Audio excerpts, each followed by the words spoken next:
Xin chào tất cả các bạn. Chào mừng các bạn đã quay trở lại kênh YouTube của An Bùi. Hôm nay An Bùi muốn chia sẻ với các bạn về một chủ đề ngoài lề một chút. Đó chính là cái cảm nhận của An Bùi khi tham dự cái khóa đào tạo. Khóa đào tạo về kiến thức mà An Bùi mới được tham dự gần đây. Đó chính là khóa đào tạo mang tên Chạy chiến binh bán hàng như hơi thở do thầy Hán Quang Dự, một chuyên gia đào tạo, một người thầy truyền cảm hứng, tổ chức diễn ra 2 ngày từ ngày 22 đến ngày 23 tháng 6 tại Hà Nội. Đây là lần đầu tiên An Bùi được tham dự một cái khóa đào tạo mà có quy mô và cái kiến thức khổng lồ như vậy. Và mình cảm thấy rất là ấn tượng. Ấn tượng đầu tiên đối với mình đó chính là cái sự chuyên nghiệp của cái khóa đào tạo này. Ngay khi mà mình đến để check in thì mình đã được nhận một món quà. Món quà đầu tiên đó chính là cái áo. Các bạn có thể nhìn thấy cái áo này rất là đẹp, màu sắc nhẹ nhàng, mang đến một cái sự bình yên. Và trên đó thì ghi bán hàng như hơi thở. Ở đây là như là một câu tuyên bố đối với những cái bạn mà tham gia bán hàng. Khi mà mình tham gia bán hàng thì mình phải coi cái việc bán hàng giống như là hơi thở vậy. Và mình rất ấn tượng với cái từ này. Cái món quà thứ hai đó chính là cái thẻ tham dự. Thẻ tham dự này thì mình phải có thẻ thì mình mới được tham dự.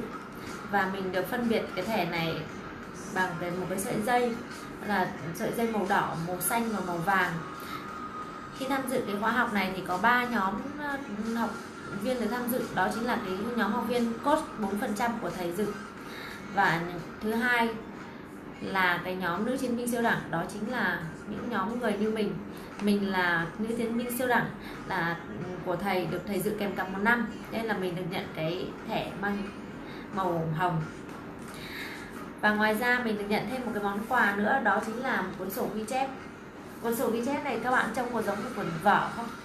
Thực tế nó chính là một cuốn sổ ghi chép, nhưng mà mình trông thì không khác gì là một quyển sách vậy.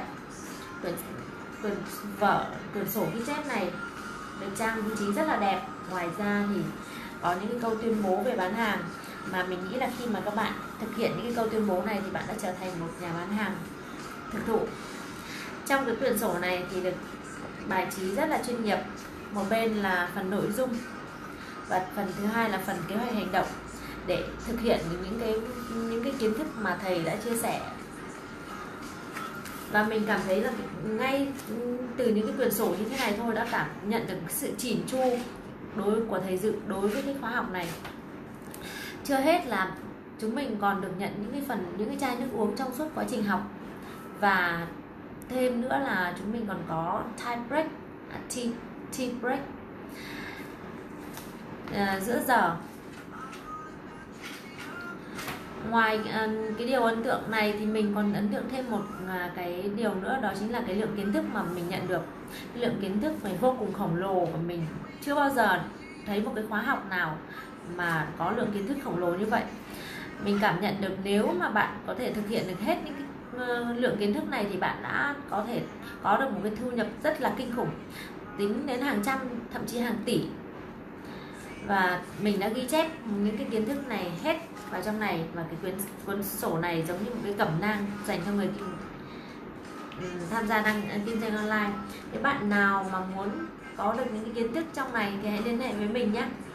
Mình sẵn sàng giúp đỡ các bạn, nhưng mà không phải là free đâu nha. Vì là thầy Dự đã quy định rồi, nếu mà mình có thể chia sẻ cái kiến thức này cho ai thì nó phải đáng giá 8.990.000 cơ. Thực ra cái giá vé của cái khóa học đào tạo này nó chính là 8.990.000. Nhưng mà thầy đã dành cho tất cả những học viên tham dự cái khóa học trước đây của thầy một cái tấm vé free. Và chúng mình chỉ mất một cái phí check-in vô cùng là nhỏ bé, 690.000. Và mình cảm nhận được là cái sự cho đi kiến thức của thầy vô cùng là tuyệt vời. Thầy cho đi bất chấp, thầy cho đi vô tận. Và cái phương châm cho đi của thầy đó chính là phải cho đi nhiều nhất trên thị trường, đến nỗi là đối thủ cạnh tranh của mình đến cảm thấy nản mà không buồn đuổi theo nữa. bởi vì họ có đuổi theo cũng không thể đuổi theo được. Và mình thực sự là ấn tượng cái điều này, và mình mong muốn là mình sẽ áp dụng được cái chiến lược này của thầy để mình có thể bứt phá được cái công việc kinh doanh online của mình. Ngoài những cái kiến thức mà thầy Dự chia sẻ thì thầy còn có mời thêm những cái diễn giả, đó chính là những cái học viên nhóm coach 4% của thầy. Đây là những cái nhóm học viên mà xuất sắc của thầy, đã ứng dụng rất là thành công những cái kiến thức mà thầy đã trao cho họ, để họ có thể thu được những cái thành tựu vô cùng tuyệt vời, và mình vô cùng ngưỡng mộ họ. Bây giờ thu nhập của họ phải tính đến hàng tỷ đồng rồi, không còn tính đến trăm triệu nữa mà tính đến hàng tỷ rồi. Và mình thực sự là cảm thấy là những cái kiến thức của thầy thông qua những cái bạn đấy được chia sẻ một cách rất là thực tế và thực chiến, để chúng mình cảm thấy rất là dễ dàng khi mà áp dụng vào trong công việc kinh doanh online. Và ngoài những cái diễn giả mà thầy Dự mời lên để chia sẻ thì thầy còn mời thêm cả những cái khách mời để chia sẻ những cái vấn đề xung quanh về cuộc sống, về các cái lĩnh vực khác không liên quan gì đến kinh doanh cả. Và mình cảm thấy là khi mà mình đã vừa được học kiến thức mà mình vừa được chia sẻ những cái điều tuyệt vời trong cuộc sống, thì không có một cái lớp học nào có thể cung cấp cho mình được những cái kiến thức tuyệt vời đến như vậy. Và ngoài ra một điều mình ấn tượng nữa, đó chính là cái năng lượng mà mình nhận được khi mà mình tham gia cái khóa học này. Trước đây thì mình rất là nhút nhát và rụt rè, mình cũng không trở thành một con người như bây giờ. Nhưng mà khi mà mình tham dự cái khóa học này, mình cảm nhận được một cái nguồn năng lượng rất là lớn.